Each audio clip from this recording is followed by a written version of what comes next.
Yes. Is it working? Dang it. It is working, but my AirPods stopped. They like Yeah, I disconnected. was gonna wear mine, but I took them out because I wasn't sure what was gonna happen. It like they were disconnected, and then when I connected to this, it made It's it all stop. good. I've actually got my Zoom in here All recording right. audio separately, so There who we go. knows if That's that'll better. work or not. But yes, well, thank you everyone who joined. This is an experiment I had randomly a couple days ago, um, and I want to have like casual conversations to put on the YouTube, and figured I could call friends that I have on Instagram, and we can just chat, talk shop. I don't definitely want this to be an interview. More or less just fun conversation. So we're open to take questions if people have questions and whatnot. But I've selfishly just want to catch up. Hi Ted. Selfishly want to catch up. Hey, Yes. Joel. I don't know. Is your phone is it loud enough? Because I can barely hear mine. Volume's all the way up. I'm gonna go. I'm gonna go grab some corded All right. headphones. I'll be right back.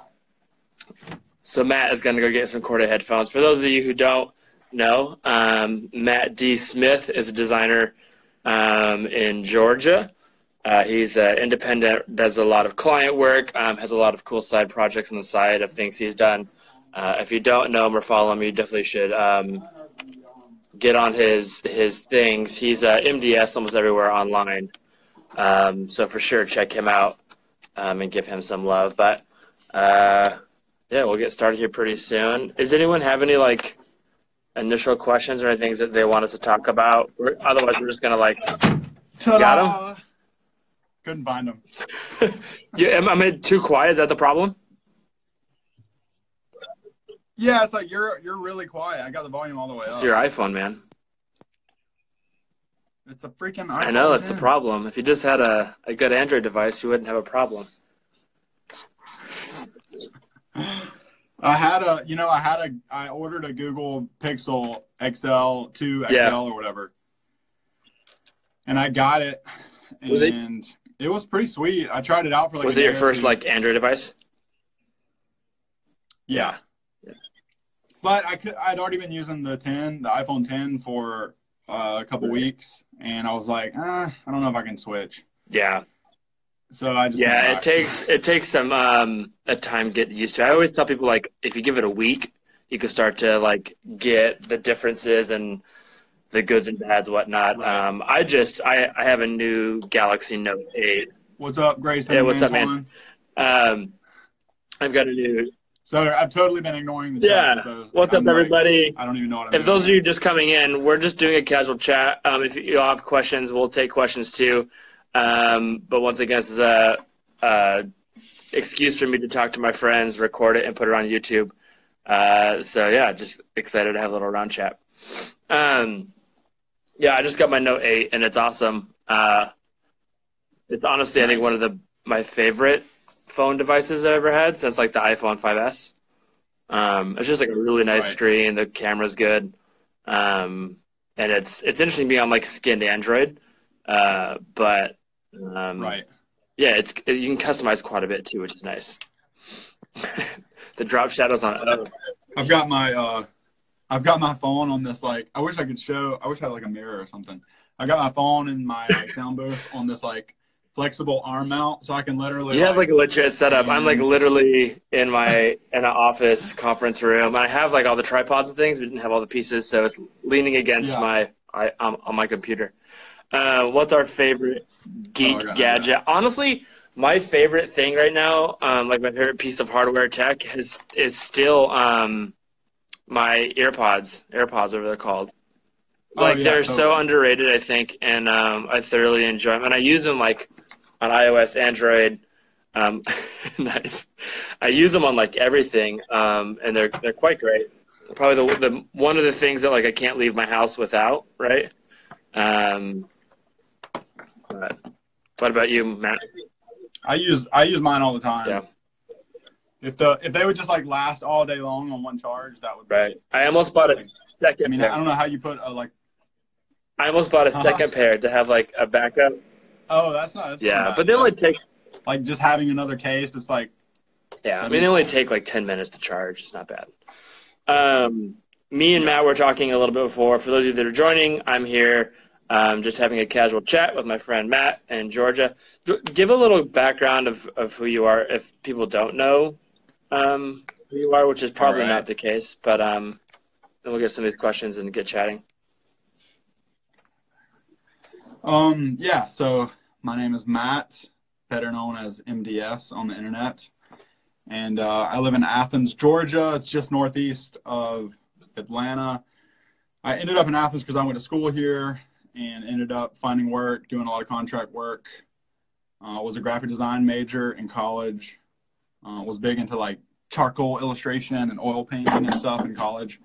And then got into user interface design by, I don't know, I just got kind of fascinated by Flash websites and motion and animation, and started making like a lot of really horribly awesome Flash websites back in like the early 2000s. It's funny that like you talk about Flash, but we're kind of in the same state that Flash was in, where everything kind of moves and is unnecessary at times. Flash was amazing. Great. I mean, I was so like, that's what captivated me to the web. This was like pre-Twitter, and somehow I stumbled across like the FWA.com. Yeah. And I was just obsessed with like, I would go in there and check it every single day. And I was like, man, I got to learn how to make this. I got to learn how to make sites like that. And so like Fantasy Interactive and what's that company that Shane Milkey worked for? Oh, shit. I'll look it up. No, he did like some of the stuff though. Too Advanced. Yes. Too Advanced.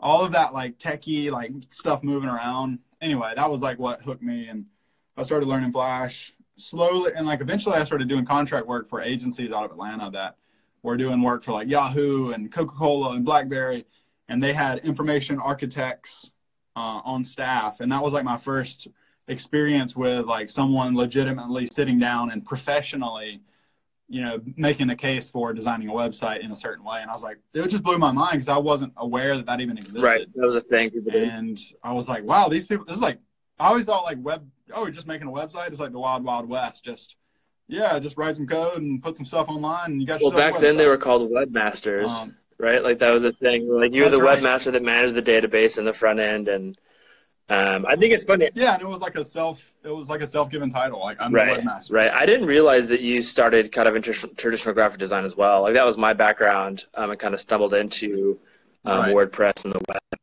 through that. But I think it's a good mixture of the technical and the art of design, you know? Yeah, totally. And even when I was doing graphic design, like my, you know, and your video is freezing. So I don't know if that's me or for you, but I'm going to keep going anyway. Like to get into the University of Georgia graphic design department, the requirements were submitting 3 drawings, and that was it. It was like a self-portrait, a drawing of some like famous restaurant here in town called the Varsity, and then another one like what you considered your best drawing. And it was like heavily illustration based, and drawing was like a huge foundation. And even all of the technical angle, or the, you know, the way that how could I make this grid and like mathematically draw this line where it needs to go. I was never great at like figure drawing and being like artistic. And so I was just like, I was always a lot more technical. And I think that's what lent the web, you know, that's why I kind of got interested in that, because it was, you know, the best of both worlds. I could be both creative and technical. Why, this is a question I have just generally. You work independently in Georgia. Obviously, you have a family and live there for certain reasons. Why haven't you ever joined a big company and like moved and done the whole? Because you know you could, like anyone would be glad to have you on their team. Yeah. Tell me, because the idea of being independent scares the shit out of me. Curious what keeps you working for yourself? Cream Corp will get to you on Figma versus Sketch and software. I'd love to talk about that too. So we'll mark that and note that for later. But yeah, so this is a big question, and it's something that I've constantly wrestled with for the last 5 years probably. And I accidentally went independent. I will put it that way. So like when I got out of college, My wife and I got married, and we interned for a year at a place at UGA called the Wesley Foundation. It's like this Christian ministry for the college at UGA, and that's what we did for a year. And it was like nothing related to design. And when we got done with that, we were married. We were like living off of support, like raising support, like living off support for our first year. I think our first year of marriage, we literally lived off of $11,000. It was ridiculous. But anyway, I just kind of got a job in Athens because I just needed somewhere to, I just needed money quickly and I needed to work. And for whatever reason, the guy that hired me was like, yeah, you can work like 30 to 40 hours a week and, you can be a contractor. And I was like, oh, sweet. Yeah, that'll be great. Not knowing that meant, oh, I'm going to pay all my own taxes. I'm not going to have health insurance, all this stuff. And I literally did that for like 2 years at the same place. But in my mind, I thought it was great because thanks for somebody hitting get some love, some mad love. Yeah. I think you're allowed to like share this out and stuff too. I'm so new to this. I'm probably doing it all wrong, but it's pretty sweet. My only problem here is the volume. I needed to prepare with some corded headphones because AirPods apparently don't work on Instagram Live. We'll talk to Ted about that. Ted's in here. But yeah, so 2 years of contract work and doing like freelance stuff on the side. But this contract work, quote unquote, was very regular. It was almost like a full-time job for me. Not making very much money at all. But fortunately, Athens is a pretty cheap place to live. It's one of the poorest counties in Georgia, actually. And so the cost of living is very low, especially compared to freaking where you live in San Francisco, New York, and all that. And so slowly I kind of accidentally developed better freelancing skills and business development skills just because I was trying to get by. And then some agencies in Atlanta found me and my work online, and I started doing more, professional UX, UI design for them and learn more about it. But I was still a contractor, and I had like a two-year contract with one of those agencies doing tons and tons of work, like 20 to 30 hours a week, but that was enough to pay my bills. And I could also find other clients. And so it was just like, that was just the situation that I found myself in.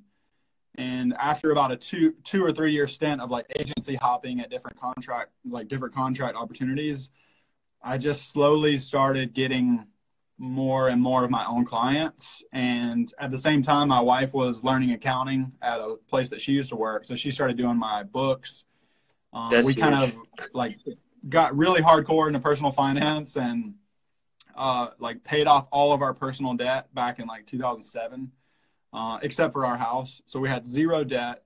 And, I think that like personal finance, just being smart about your money in general is foundational, in my opinion, to being a successful independent designer. Because if you're worried about money, like you're screwed. And I mean, obviously, like money is always a concern, but at the same time, if you can get ahead of it and you don't have a ton of like crazy debt, it's a lot more manageable. Well, if you're always worried about the debt that you have, you can't take the bigger risks or do the stuff you want to do because you have to take work that's getting you paid. You know what I mean? Exactly. We've just paid off our debt too. We have, I think, a car and a car repair. Hell yes, man, Twine. I like that. Amen, bro. No, but I think it's like being financially responsible and handling that part of a design business is probably one of the least understood and valued parts of running your own business.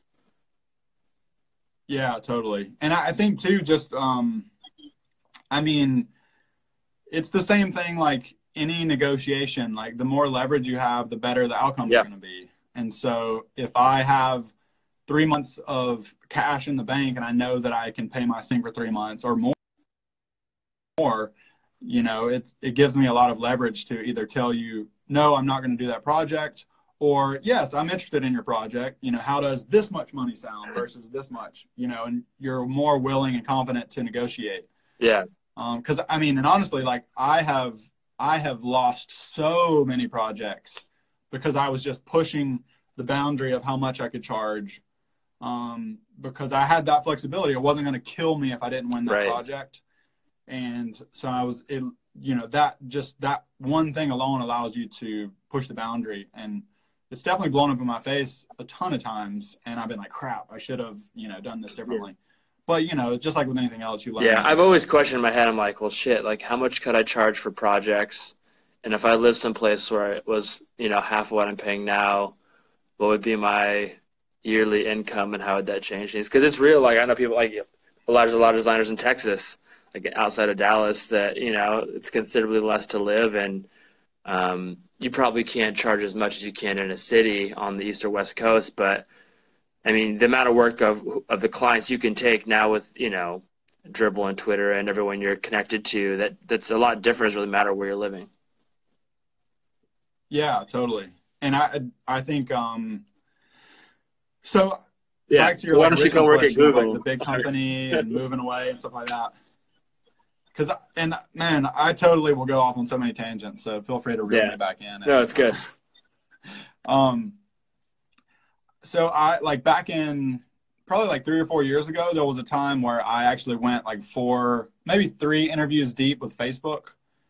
I met one of their recruiters at Brooklyn Beta back in like 2014 or 2013, something like that, and just started a conversation. And I was like, I wasn't really looking, but I was just interested because I've actually literally never once in my life held a full-time job. And my dad had his own business growing up. My mom had her own business, and they worked on businesses together. And that was just kind of like what I knew. But it still makes me very like I'm even right to this day. I'm like, man, I wonder what it'd be like to work at Google, or I wonder what it'd be like to work at YouTube. And like last time I went to San Francisco, I visited like Pinterest and Lyft. And there's always a part of me that's like, oh man, it would be cool to like move to San Francisco for a year or 6 months, or I really do think that would be fun. But at the same time, like my expenses would increase by $50,000 a year. Sure. And I'm like, man, what if I took like half of that budget and used that for a travel budget, like $25,000 a year travel budget? And so I don't know. I'm always like playing these games in my head because and for whatever reason, like deep down in my heart, I know that if I were to go somewhere and be like, yeah, freaking, YouTube, I love working for YouTube, and I'm waving the YouTube flag, like I could only do that for a little bit of time because for whatever reason, I want to do my own thing, and I have these like desires to create something that is mine, that I did and I made. And, for whatever reason, that's been the thing that has stopped me from going somewhere else, and having that like full ownership or partial ownership in whatever it is that I'm doing, which is kind of ironic because half the time I'm building clients their thing, and it's not really my thing, which is why I've been trying to get more into product. Yeah, I mean, you built FlowKit, you built a bunch of like resource things that obviously are monetizable. I think for me, like when I went to Netflix, like my income currently at the startup I was at was tripled, right, by moving to and working for Netflix.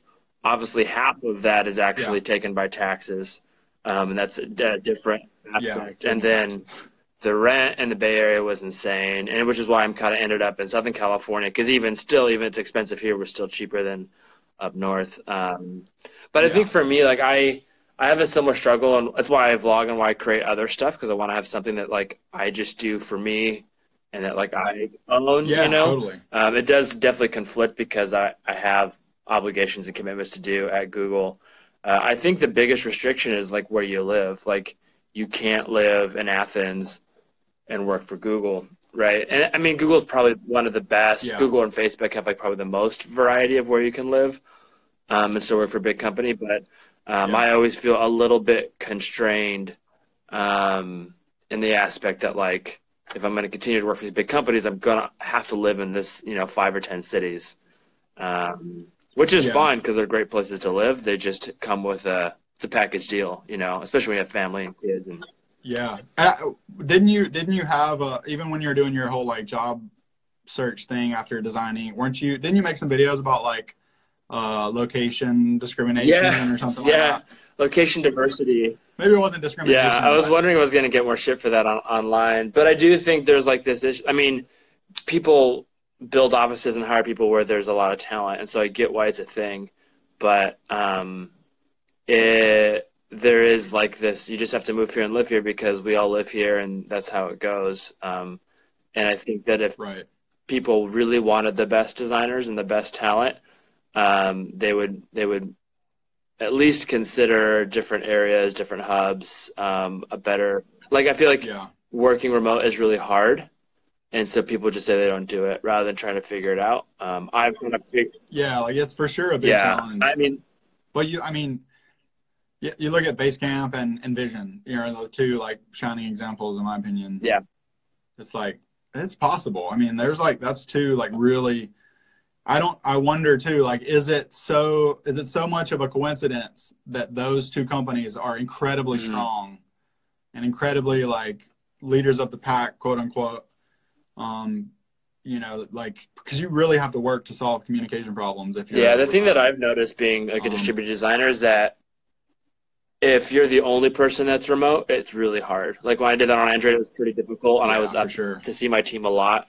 Now on Chrome, like all of our team is all over the world, and so everything is kind of documented well, and we're considerate of that. So it becomes a little bit Yeah, easier. But I know that like in Basecamp in those scenarios, there's no. I mean, they might have like a hub office, but everyone is distributed, so there's not like one person missing out, which I think is a big deal. right. I think one of the things about working for big companies is just like the sheer scale and like product impact and also like salary and benefits. Like I've been able to get out of Yeah, debt and do things just because I get paid really well.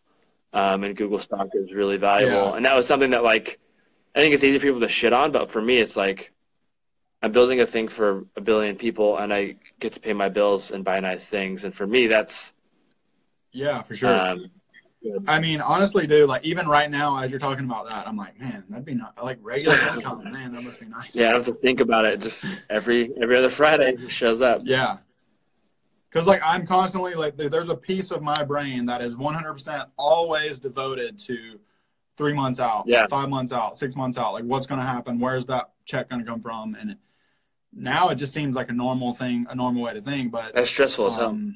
there is still a part of me like that is very like curious.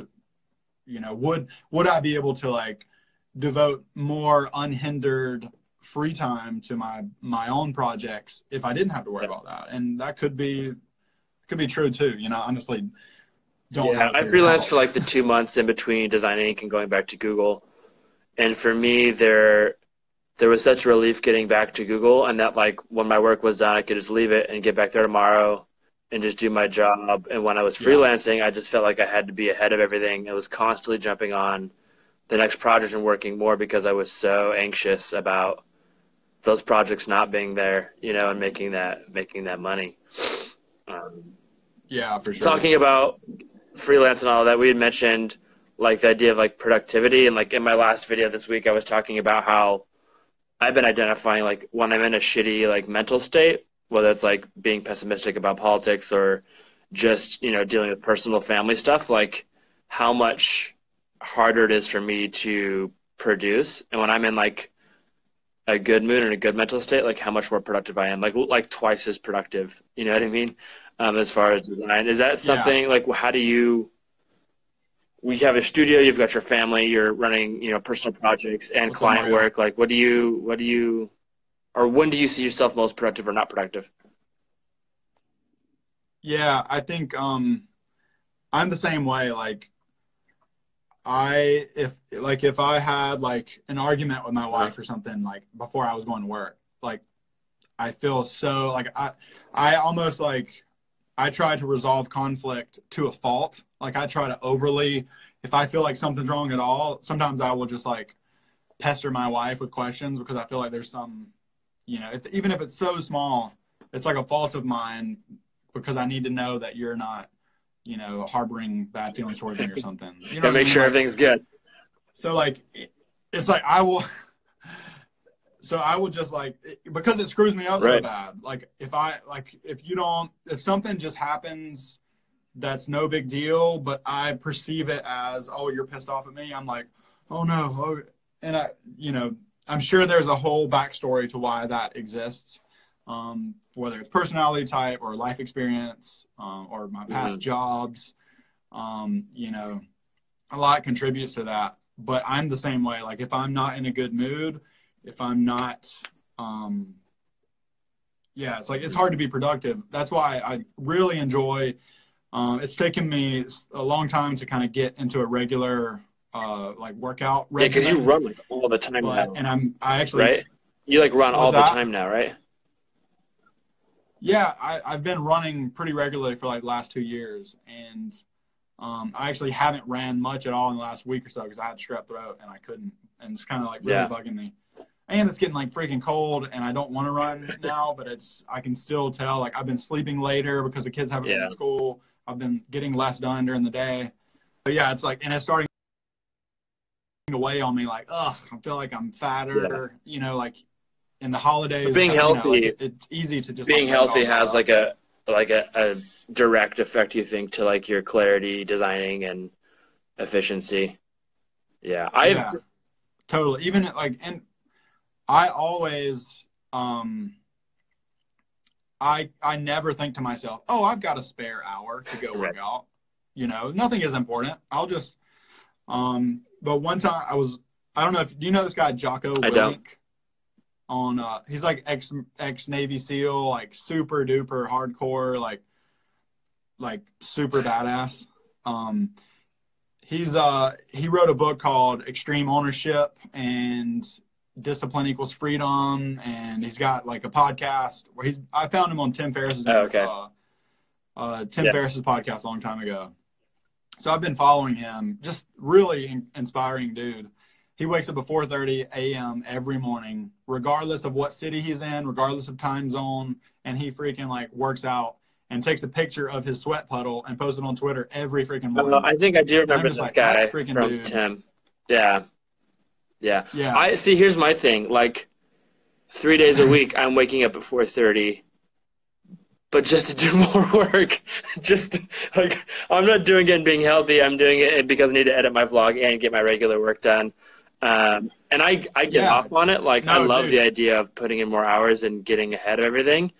But to the point of like being healthy, like even just when I'm eating like on my keto diet and I'm like in ketosis, I feel like I'm a freaking superhero. And like I'll do in one day what I'll do in 3 regular days off my diet, which for me selfishly has just been a productivity hack more than like a diet.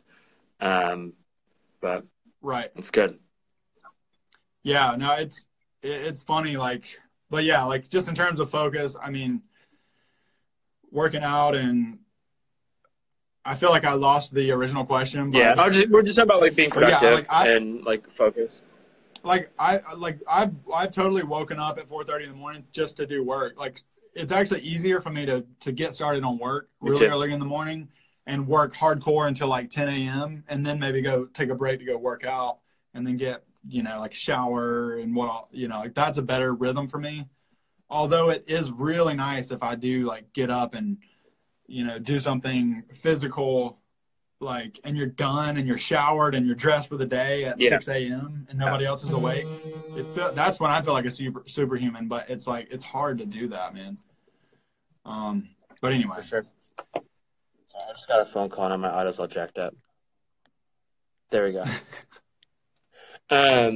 So we've totally gone until 12:30. It feels like we've only been doing this for I like know, 5 minutes. right? What? I'm happy to go for like another little bit. Cool. Yeah, we go. I got some time.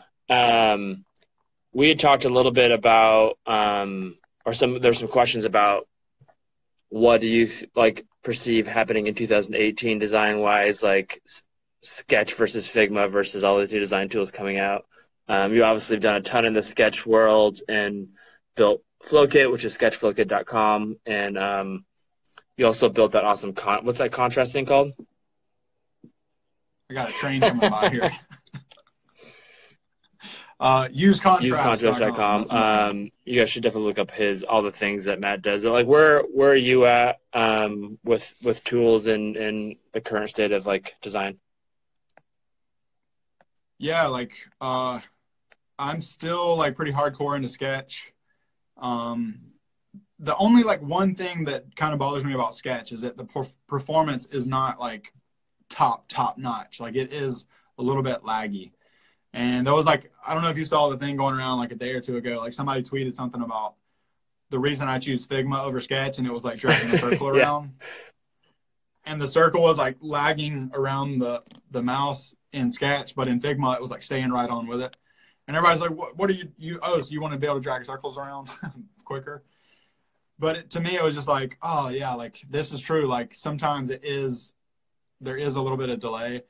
And I'm actually working on a new project right now for a client. It's like a little desktop app for music production, sampling, and stuff, which is another like side story. But I was doing all the original designs in Sketch, and then after I saw that, I was like, oh, I need to check out Figma because I've got it on my computer. I just never use it.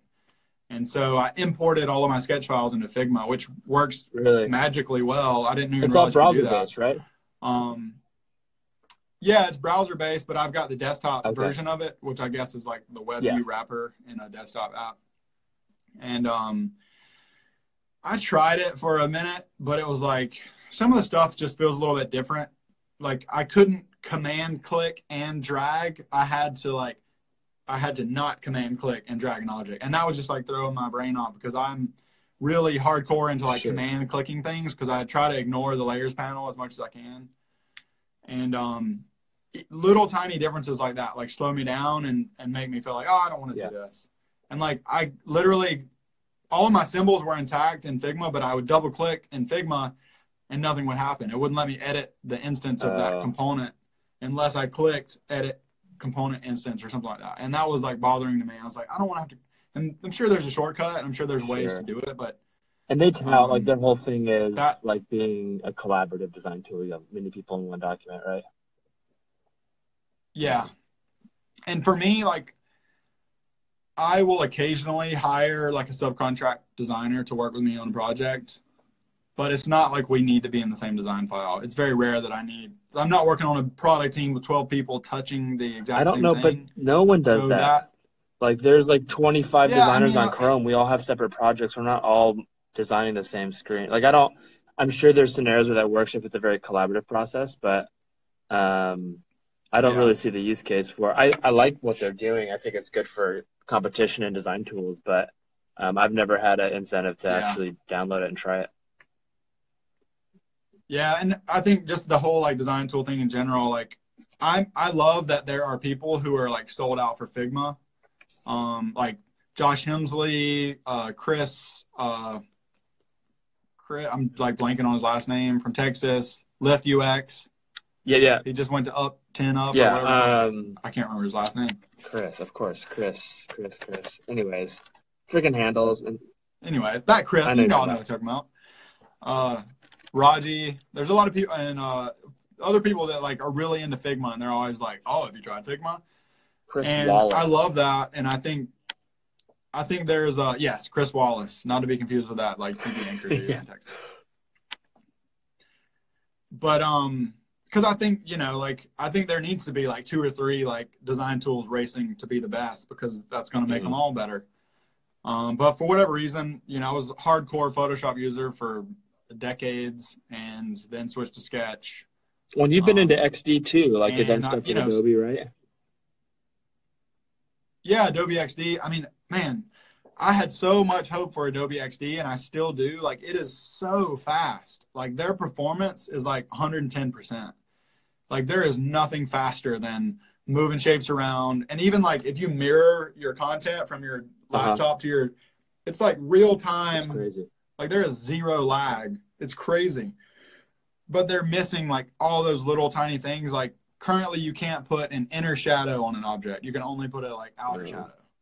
And you can't like multi-select objects from different groups without deselecting what you had already previously selected. And there's a lot of little shortcuts missing that just make it like, oh, I'm so used to being able to fly through Sketch using these shortcuts.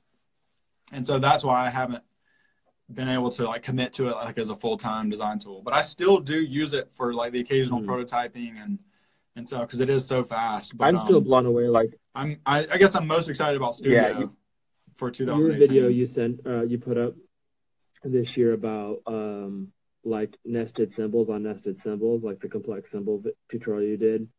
I had always done some of that, but got like deep into one of my projects this last couple months where I like had like stroke bottom, stroke top, like all of the things built the right way. And that's almost like, I Yeah. mean, it's not like coding, but it's like having dynamic components in a really valuable Yeah. way. And when you get in a 6-month Definitely. project with hundreds of artboards, it becomes really impactful. Yeah. If you've ever like, if you go to like the Apple developer resources and you download their like iOS sketch file, they've gotten like crazy nested symbols like for their line item and there's like definition list or whatever. Like they've got it like so, and it's probably named like all of the same things that it's like named as a component in Xcode or whatever they're using to code Yeah. other stuff. Um, I really find that attractive because like as a developer as well, like I'm constantly thinking about organizing things Yeah. It's a technical and part, right? naming things. So yeah, for sure, like that all that technical Yeah. stuff. Someone was asking, But I will say that it's easy for me to get bogged down into that. I've made the mistake of getting too organized too quickly, right?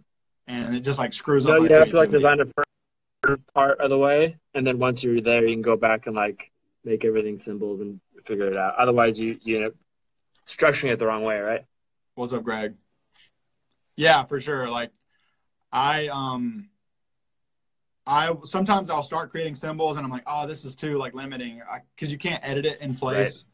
So I do try to like force myself to not make any symbols unless it's something like this is going to be much easier if I do use symbols. But I try to like not do it for as long as I can and even have like 3 or 4 Yep. duplicated things that I can still let me select all 4 of these and make a change because otherwise you start locking yourself in to like, oh, this is what it's going to be now. And then you just have like this Right. boring design. And I feel like for me, I went for so long, like heavy into UX and information architect that I have this like internal self doubt that I can't make something look cool, like as a cool design.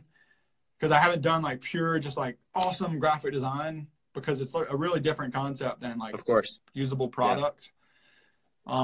And so I try to like force myself not to get too organized so I can like embrace the chaos that comes from like just Right. raw Right. creation. Kristen was asking earlier. She said, "What were you most excited about for 2018 program-wise?" You're talking about Envision Studio, right? Yes, Envision Yeah, they've Studio. been It looks blowing my awesome. mind a little bit.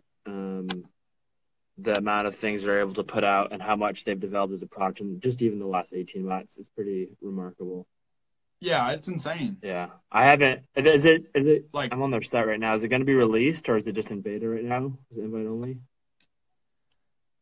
I think they're doing like product demos already, like internally, like they're doing like events and showing product demos of people using it, and they're teasing the crap out of it. Like, oh, I just designed this, note app, and they're posting videos and I've been talking. I've got some like pretty strong connections at Yeah. Envision, and actually their VP of Design Education, Aaron Yeah. Yeah. Walter, lives in Athens. He used to be at MailChimp, right? And so we'll hang out some. Yeah, he Yeah. used to be at Mailchimp, and oh, let me see if I can look at this. Stoked for that. It's supposed to be in release in January. Yeah, so like I was supposed like I've been talking to them about getting on like a secret private alpha thing, but like it hasn't happened yet, Right. unfortunately. The thing that like being at Google always bites me in the ass is that like the only things we can use are things that can be saved locally. Um, and so Oh when yeah. there's something that requires any kind of cloud hosting that Google doesn't own, we can't use it. So like Envision's like all the prototyping and management we can't use. Um, so, Yeah. but Yeah, I can see that it does bother me too that I like Sketch because I have like a sketch file. And I'm sure that's just kind of like semi old school way of thinking. Like I enjoy hitting Command S and knowing that I saved my right, document. But even like in Figma, when you hit Command S, there's like a little thing that pops up, and it's like Figma auto saves for you, and it's like a thumbs up emoji. And every time you hit Command S, that message pops up, which is pretty clever. But I don't know, it's definitely an interesting like concept to not have to save things to a file. what else? What else are you excited about? Like, what's an app you've used recently? Like, what are you pumped on? What are you excited to play with over the break? Hmm. I guess I enjoy trying out new apps for like, especially like related to design, but I guess I'm kind of boring. I haven't really I think I probably use spreadsheets more than I used to ever use for specifically using design. Like I spend a lot more time like organizing things in a spreadsheet or a text document or Dropbox paper or Right. something like that before I get started, because sometimes even like making a like sitemap or content map inside a spreadsheet versus like doing a big visual sitemap, sometimes just quicker. And so at least if I'm designing like a complex project, I'm like in spreadsheet Yeah. land. Spreadsheets are valuable, even though they suck sometimes. Even though they're spreadsheets. Yeah, I'm Yeah, kind of the same way. I don't know if I have like I should be downloading more apps and playing and having a perspective, but I kind of stay in my lane. I love seeing like updates and the constant iteration as apps like progress and like Instagram is insane how fast it yeah. updates. Like YouTube's been doing cool stuff. I actually just started playing Grammarly's with cool. Daydream, which was fun. Um, Never it's heard of that. Google's VR. It's like their cardboard project. Um, Oh, okay. and just that whole world. And I haven't designed much for VR, obviously, but being able to like understand that system as like a spatial UI and how like Right. input works versus like just no keyboard or mouse. We have like a little controller and all of that. Like I had too many beers one night and was playing with that. It was kind of interesting. Um, That's funny. but yeah, we're boring. Thanks for joining, Greg. Yeah, I definitely got nauseous when I went to I forget where it was. Like the very first time I was playing with I think it was I can't think of anybody's last name now. Josh This is a really big issue. There's designs at just like a lot YouTube. of handles and first names and no last names. Oh my gosh. Was it Oculus though? Anyway, my friend Josh that it might have been Oculus. It was like at the VR lab at Okay. YouTube. Oh, you're talking about Josh Austin. And I was like, I made a vlog about it. It was Josh pretty Austin. awesome to do it. But it was like you get like disoriented Yeah. like very quickly. So I can imagine if you had a couple beers and you start spinning around, you're not paying attention to what's happening in Yeah, your the mind. Daydream is like a lighter weight version of it. It's not so like isolating, even though it's not AR, it's still VR. Right. But I think I've been like intentionally just kind of avoiding VR and AR in general. Like I think it's awesome, and I think there will be a huge yeah, market it's for still all of super that. early. But I just don't see how it's going to like impact me right Yeah. now. And so I've just been kind of like, that's cool, but I'm just going to keep tucking Yeah. it over Have you there. bought any cryptocurrencies? Oh my gosh. Topical. This is the new show. Yeah. So I actually did a cryptocurrency wallet design Okay. project in December, started in December of Uh-huh. 2016. And it was a big project. There were 3 very sizable payments. And the dude asked me if he could pay me in Bitcoin. And I was like, oh man, I don't know about that. Like that doesn't seem like I can pay my bills with Bitcoin because, as an independent designer, you need cash Right. in the bank. And so I was like, well, if I'm going to design this app, I might as well dip my toe in the cryptocurrency world. What's up, Juan and Denise? Or maybe that's Dennis. Juan. I'm sorry if I mispronounced your name. Lots of good friends coming through. It's been I good. think it's Dennis. So yes, they paid me in Bitcoin in January of this year. I had about 30 Bitcoin.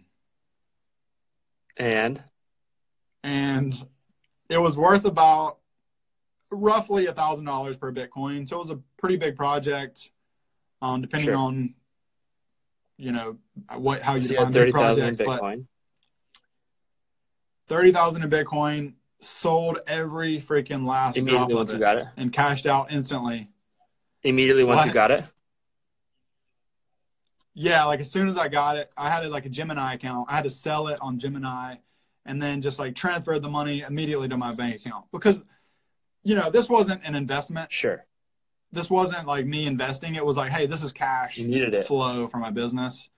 And like, I needed to pay my mortgage. I needed to put, you know, stuff towards business expenses. And there was a part of me that was like, you know what, I should leave one Bitcoin in here just for the heck of it. And then like 3 months later, it's like up at 3,000. I'm like, man, I would have $2,000 more if I'd left. And if you would have sold 2 months ago, and then like 6 months go by, and I'm like, man, I'd have $10,000 if I. And now it's like almost at like it almost like hit 19. I was just doing the math. It would have been like $540,000. Yes, exactly. So I would have, had I left all my Bitcoin in place, I would have $500,000 instead of $30,000. Crazy. I bought like 1.5 Litecoin and one bit cash. Currently I own 0.1 Bitcoin, 0.1 Ethereum, and 0.1 Litecoin. And it's all throwaway. Like I bought it and was like, if this tanks, fine. If it like rises by tenfold, you know, awesome. It just like, I kind of wanted just a little chip in the game. Just it's kind of like real life blackjack a little bit in a digital sense. Yeah, for sure. It's like you're totally gambling, total speculation. That's funny. Okay, so I got to get out of here in 10 minutes, but I have one more question for you. Story. Why aren't you posting more on YouTube? Oh man, you know, you build all these cool things. You do great tutorials. The people miss seeing your life, man. I miss posting to YouTube, but man, it is so much time. It takes so much time to edit. You take editing to another level, though. I've literally filmed like. You take editing to another level, though. Like your videos are pretty polished. Mine are a little rough around the edges. I can bang out an edit in 2 hours. I just like, I think my problem is sometimes I don't go like full in on filming, and I have to like make sense in the edit. I have recorded like 3 or 4 videos and 3 or 4 vlogs that I just never edited and published, because in my mind it's like, I need to spend all of my time, you know, like for example, when I was doing FlowKit, I was doing like full-time client work during that. And I was like, I can't do the side project and code up the side project and film and edit and do all my client work and spend time with my family. It's just like, there's no way I can handle all that.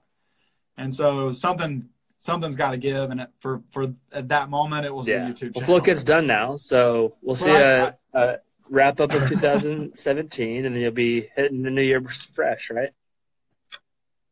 That's right. Well, now I just need to like, I'll just weasel my way into all of your Instagram videos, and you'll publish me on your YouTube channel. That'll be I mean, I haven't been consistent either, like the last quarter. And I was partially busy, you know, like traveling and doing work. But for me, it's like when I'm traveling, it's easier to document because I'm just traveling. For me, it was more like it's been kind of a shitty half a year. And so like when I wasn't happy or things weren't good, like I'm not going to document and fake it.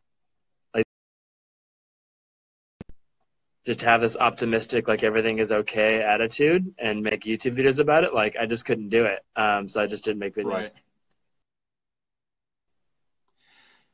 Yeah, man, it's tricky. There's a big part of me that for whatever reason, you know, I think it's important to like continue to document stuff. And I mean, just my family and I, like we've watched old vlogs that have gotten like 200 views or whatever. That's like nobody cares about, but like the time we got a new puppy and he's like really tiny and now he's like this giant dog. Like we enjoy going back and watching like some of those old videos and like seeing reactions. It's great for documentation. And and I do think like I really enjoy teaching, and I enjoy being helpful and helping other people. And so there's a big part of me that really enjoys like making tutorials, showing like all of my tips and tricks. I really enjoy doing that, and I think there's some value in doing that consistently. And even like as an independent designer, like as you sell more things online and as you do more work for other people, like I've had clients who like contact me, and then they're like, oh, I saw your video about blah, blah, blah, and they feel like they know me a little bit more. So it helps build For rapport sure. with new clients. And, you know, like, sorry, I'm getting distracted by reading comments. Hey, everyone. So, yeah, all that being said, I want to do more video. I want to commit to doing like some type of consistent, possibly even as small as like one crappy talking head video per week. That could be a good goal of mine, like in the new year, like sit down 5 minutes at the end of every week. You know, and good luck trying to recap everything in 5 minutes. Like that would be like a crappy 50-minute video. Yeah, but there is like this like notion that you have to like document everything, whereas like often I just want to like, I have something that's been bugging me and I want to like rant about it, but I got to package it with a video, so I'll document some dumb event and then rant, and that's been working. But this is like an experiment to try and just have something unedited, like just throw it up and have content go out. No, dude, I'm honestly pumped that you and I are doing this. Like all 12 of you that are here, like thanks for joining. It's cycling. We're getting like a lot of people coming. It's just fun to do something. Like you get, you know, like I'm more than my like all black forward facing like X-Man avatar. Like that's not me like 100% of the time. So it's fun to you don't do much videos these days, Matt. You must have been busy. Yeah. Yes, I have been. FlowKit's done though. Yeah, so I'll have to contemplate. You know, for a while I was like, oh, I'll just video with my iPhone. I'll get like 3 or 4 clips. I'll do a little screen recording, and then I'll give like a summary of my day, like at the end of the day. But then of course I'm filming everything. I'm like getting some B-roll of me walking on my desk, and I'm like, what am I doing? Like I don't need to do this. Yeah. And then it's like too much footage, and I'm like, I don't have time to do that. I actually reached out and was soliciting designers that wanted to edit for free for design mentorship. And actually had a couple conversations with people, but I'm going to try to like start dumping this content to them just to push out the videos because I want to share more. I think it's beneficial, but I'm doing a vlog as well, right? So like editing 2 videos a week just isn't going to happen, or 3. Yeah. But yeah, I'm thinking like at the beginning of this year, I was like, I'm going to do 3 videos a week, every Monday, Wednesday, Friday, like vlog. But I mean, it's like, oh my gosh, maybe if I was single and didn't have a life with a family, you know, like I'm not willing to compromise. And I know that you've got a family, you've got kids, like something's got to give. Like we only have a certain amount of time in the day, and I got to do something a little more realistic and stop feeling guilty about not doing it. For sure. Right on. 2 things. The next time you're in California, let me know. I'm going to be doing a material version of FlowKit for Google. Oh, nice. Well, I'll use it, and I want to figure out how we can like pay you lots of money to use it. But I have like the exact same thing. They just weren't nearly as smart as symbols, and yours are way prettier. Dude, it took me like I mean, you wouldn't even. I literally spent like 2 weeks building that. Yeah, it was really amazing. Like, I reworked the naming structure like 5 different times, just so it was like really quick to use with like Sketch Runner. And like I reorganized it, and I don't know, like it took me forever to figure out the naming convention. No, it's everything how I communicate my documents too. Like I never create like a full like real UX flow chart. It's always like screen based. Like do this, go here. It's like little like parts of the app.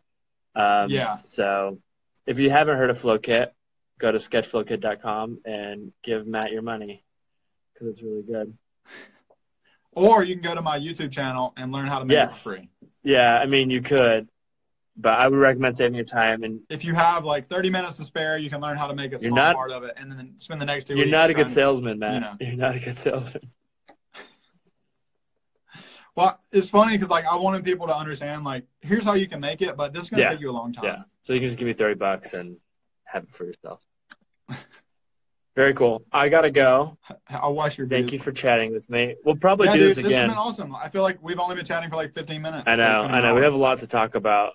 We don't catch up all the time, but I'm gonna be doing more of these. I'll probably be calling Matt again, and hopefully he starts making YouTube videos. We'll do it. We'll have to chat again about our YouTube strategy for 2018. Yes. Oh, and that can just be a phone call. We don't have to. I got to get out to Georgia one of these times or it can be whatever. Awesome. Well, thanks everyone, all 16 of you Yeah. now, Kristen, Quan, Jared, everybody else, Ivan, and especially Joel. Go follow Joel on all the I cry things. on camera. It's a thing. Yeah, dude, this is awesome. Thanks for the impromptu idea, and anytime, man, just hit me up. I'm willing to do. This is like Should we so just do much like a easier than weekly doing it. chat? You Just should chat do every that Friday? every Friday. Freaking, Maybe we'll talk. We'll talk. Follow us. We'll keep you guys we'll figure updated. it We'll out. do the things. All right, man. Cheers. Thanks. Peace out.